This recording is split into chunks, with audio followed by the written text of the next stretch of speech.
And so this just shows you here, again, it's just a sort of a schematic for what I was showing you. This was in one of the readings, I believe. And this just gives you a schematic of the last slide. So again, the one thing I want to mention, which is kind of important, you know, cells in the body, I don't know if you know this, you probably know this, but all the cells in your body, they basically have two functions. They either make protein, well, they can make protein and they can divide. If they're dividing, then they're not making protein. They can only do one thing at a time. So you have a cell, take any cell in your body, it could be a neuron, it could be a stomach cell, it could be a skin cell, it doesn't matter. It's either going to make protein or it's going to replicate. That's it, okay? Now, here's the thing.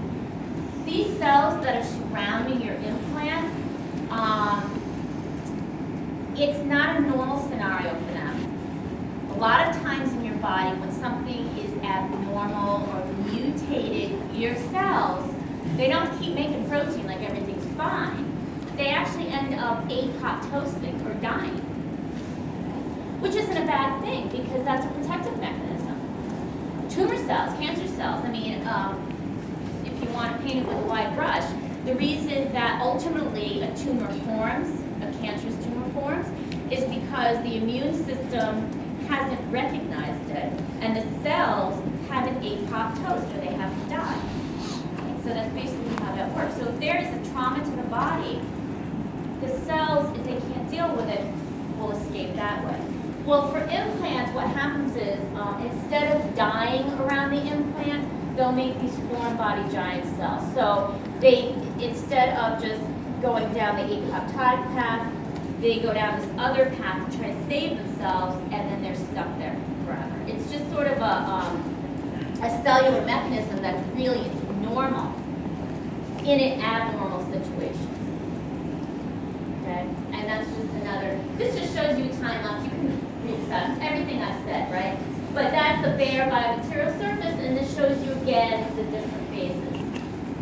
So, we're going to get into a little bit of lip augmentation, all right? And it could be lip augmentation, it could be cheek augmentation, any sort of fillers. People are filling stuff all over the place. I don't know, foreheads, I don't know.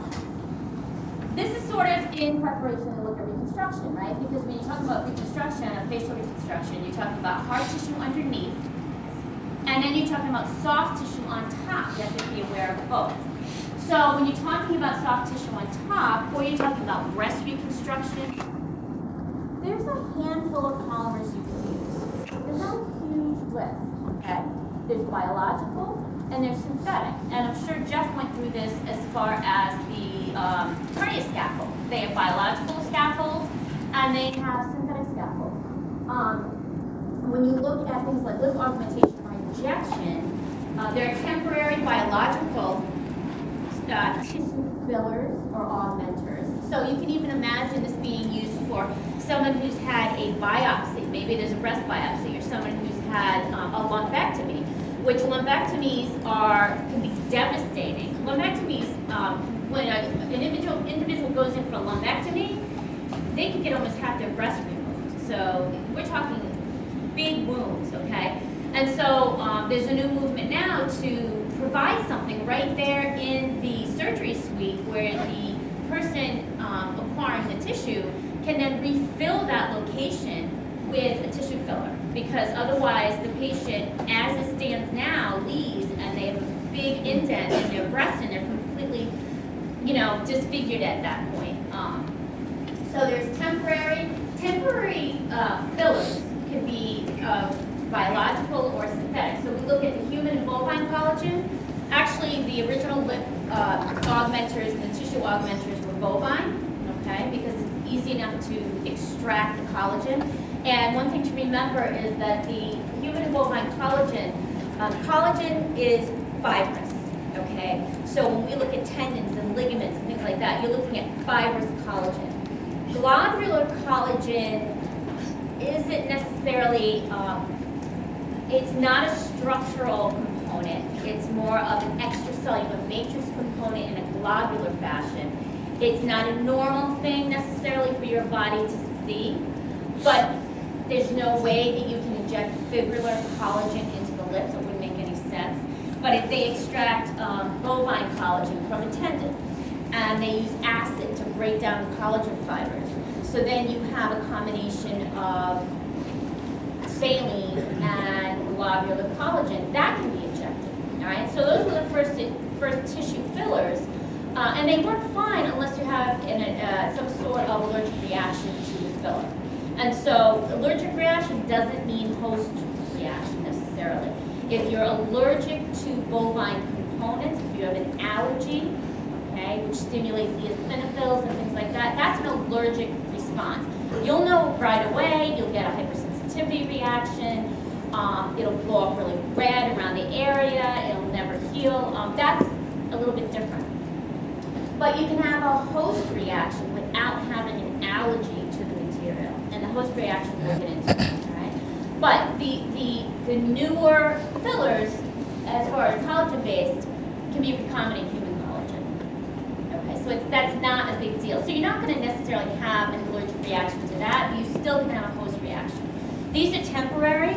Collagen is enzymatically degraded, so even though the globular collagen really has been acid degraded before, it still has large strands in it. Over time, your own enzymes or collagenases will break it down, and within 6 months you have to get a new injection. Okay, that's one way to go. Another are the hyaluronate, calcium hydroxyapatite, polylactate. Okay, those are biodegradable types of polymers. They're degraded by water. So they're on the same line as degradable sutures. If anyone's ever had subcutaneous sutures, so if anyone's had to have sutures for surgery, not necessarily for a trauma, they'll suture the subcuticular area, the subcutaneous area with biodegradable sutures, and then they'll suture the top layer with permanent sutures. So if anyone's had them, they usually have to pull out the top layer.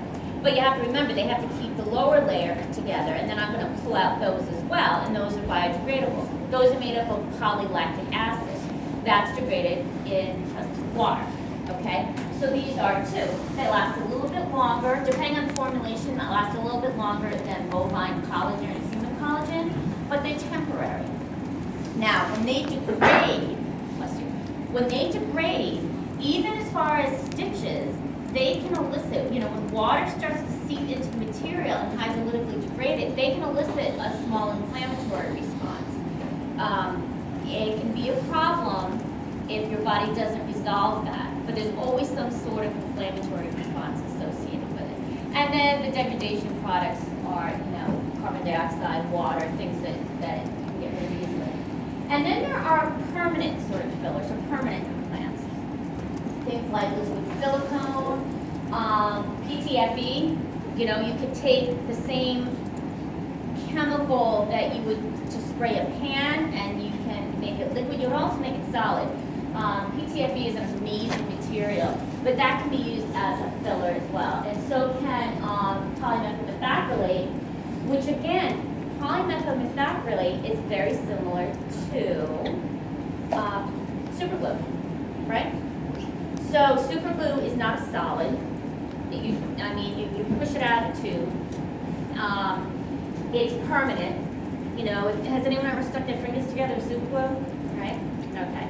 So you got to use a solvent, heavy-duty solvent, to break those bonds, or you wait till your skin peels off, and that works too, right?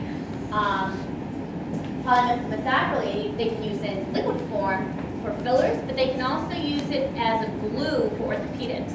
So these, when you look at these, don't get overwhelmed by the number of polymers I show you, because really it's just kind of a basket full of polymers that different areas use for different things. Right? Both of these can cause host responses. These can cause more so because they're permanently there. So the body has to deal with them, and they're not going to resolve by themselves. Okay, so there's a facial filler, a cheek filler. Permanent filler was injected, and you can see there's a little bit of redness. That's not an allergic response to the filler, okay? That is an inflammatory response. Remember, take a look at, if I ever showed you this picture, and I was to say, what do you think's going on here? And I told you the material. the first thing you look at is you can see the redness of the cheek. Well, that's simply because there's inflammation there. And inflammation opens up the blood vessels and causes them to be leaky. So her cheek is red, it's going to be warm, okay, until that's resolved. That's going to be a chronic situation. And then you can see here, it's really, and especially here, it doesn't really look like her normal cheek. So what's happened there is you have, they injected permanent filler, synthetic permanent filler, and over time, the immune cells will come in, and then fibroblasts eventually come in. So you layer this globular area with some foreign body giant cells, some fibroblasts, and fibroblasts make collagen. So then layers of collagen start to surround it, and eventually collagen contracts because the collagen is fibrillar, that's a natural collagen, and it'll start to deform that implant. All right, so unfortunately, that's how her body responded to this. It's not an immune response, but it's a post-response. Okay. This is probably my favorite right here, because if you were looking at this, you'd say, oh my God, it might look like an abscess, or, you know, I don't know, maybe her gums are really thin and you're looking at the roots of her teeth. But that's not the case, right? So this is a lip injection. Okay, so you have a lip injection of permanent filler, and what happened was, you can see the histology over here is where, you know, you'll see collagen starting to surround it. It's kind of difficult to see. You can see some of the normal native tissue on the other side. But when you take a look at this, what's happened is that lip injection wasn't obviously initially at the gum line, okay? But it's on the internal portion of the lip. So what happens is, again, you have a post-inflammatory response, you have a foreign body giant cell response, you have fibroblasts, and those collagen actually pulled those two implants, those two globular injections or portions of them, down to that location in the gum. And, you know, many people look at that and think, oh my God, I have an infection, right? Because it looks like an infection. That's not infected at all, actually. That can be removed and stitched up, which it's going to be because it's going to be stuck there forever, and the longer you leave it there, that's an irritant to the skin. That if left there, that can actually, you know, you can tell how thin the skin is over that. It's just like a little tiny piece of membrane or dermis. That'll eventually rub through. And so, you don't want that material rubbing through, especially in the mouth, because the mouth is really dirty, and so that would get infected if it wasn't removed. So that's, you know, another thing with fillers. Here's another situation that I just wanted to show you. So hydroxyapatite, these are granulomas. So when you look at things like fillers, soft tissue fillers, whether it be cheek fillers, lip fillers, things like that, they're not, some of them, like the hydroxyapatite, they have, it's a suspension. So it's unlike the bovine and human collagen, which is just a globular biological collagen mixture, the synthetics many times are formulated so there are small particles suspended within a gel, okay? The particles give the structure so that, you know, as it starts to settle in, the liquid in the gel just isn't resorbed and there's nothing left except for flat polymers. These polymers are many times made in these little particulates. But it shows you here what happens to those particulates, especially in the bee.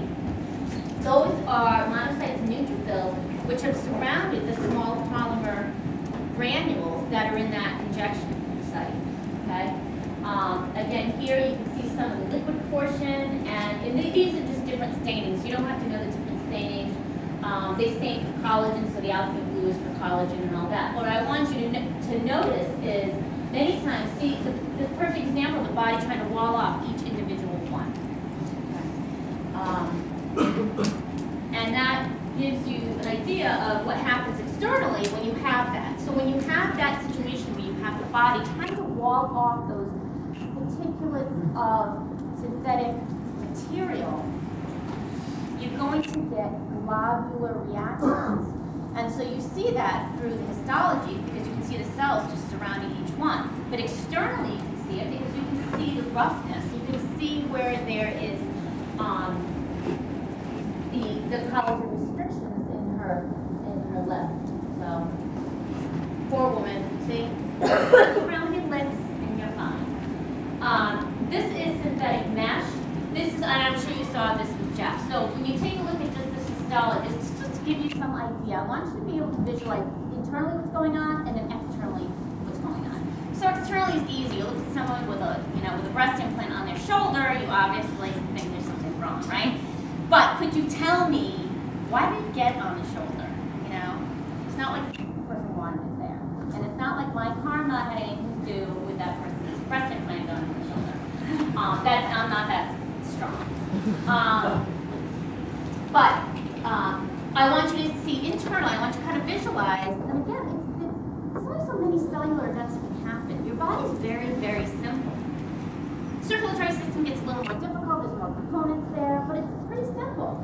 And so this is a hernia mesh, and those big white round empty spaces, that's where the mesh was cut. So if you took a mesh like this and cut it, right, and the fibers are going